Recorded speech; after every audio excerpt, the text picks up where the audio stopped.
A shining shimmering day, sweethearts! Welcome to a Sparkle channel, where we live in finding the sparkle in every perspective. So for today, we will be exploring my beloved hometown, namely Barangay Pandakaki, Mexico, Pampanga. The history of our barangay, the practices we have, and the landmarks na talaga namang kabibiliban ninyo. Are you ready? Let's go!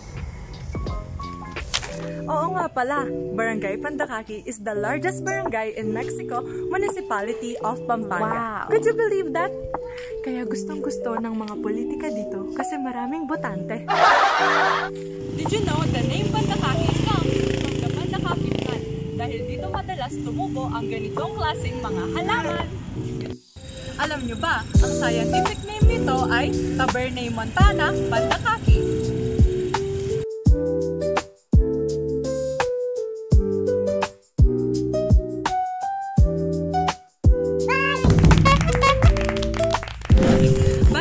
Nasa pedicab ako guys. Ito rin yung isa sa mga unique practice dito sa amin dahil uso pa rin ang pagsakay sa pedicab or wheeler.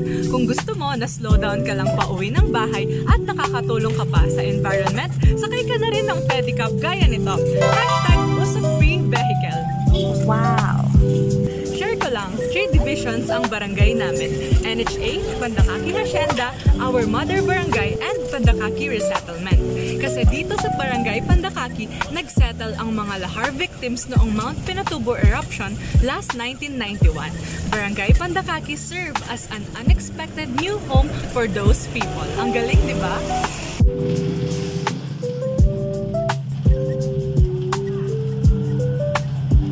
Few inches later.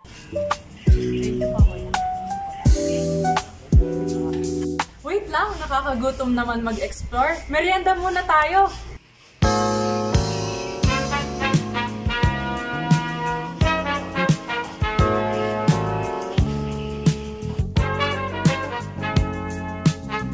Buti na lang may patok na pagkain dito sa barangay namin. Presenting ang Idel Suman! Ang paboritong pasalubong, merienda, panghimagas tuwing may birthday at pangpares sa kape. Kilalang kilala ito dito sa barangay namin dahil sobrang sarap. Try nga natin!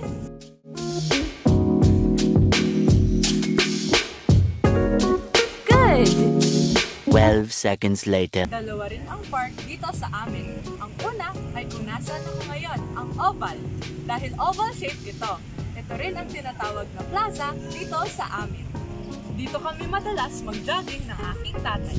Sa side naman ito ay ang Don Jesus Gonzalez High School kung saan nag-aaral ang aking mga kapatid.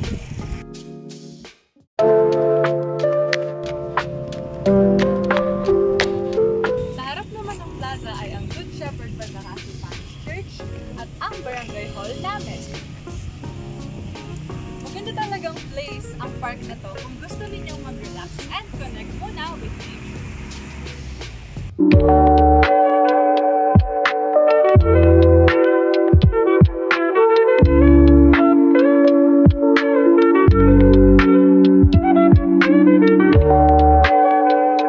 likod naman ng plaza ay ang Pandakaki Resettlement Elementary School.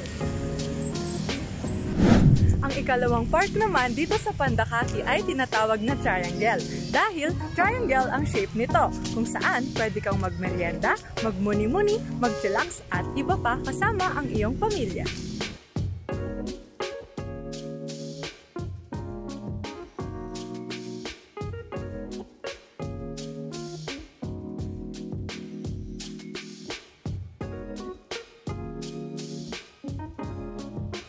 Sweethearts, did you know na ang barangay namin is an urbanized barangay na? Yes, you heard it right dahil hindi na kami yung typical na probinsya type of barangay. Grabe! Paano ko nasabi? Tara, samahan niyo ako at ipapakita ko sa inyo. G, let's go!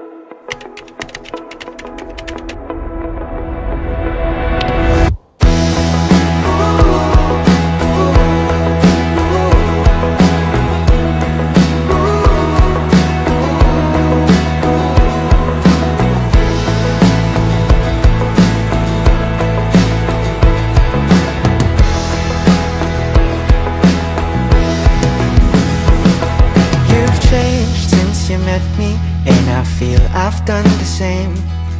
Our friends, they all notice, and your siblings think it's strange that I wanna be with you every single day for the rest of our lives. I can't help but feel guilty when I'm taking up your time, so I'll take out my old notebook and I'll put this in rhyme. Oh, I wanna be with you every single. That is the end of our video, and I hope you guys, my sweethearts, enjoyed our vlog. Bye! Truly everyday happy here in Pandakaki. It may be small, we'll make a space for all.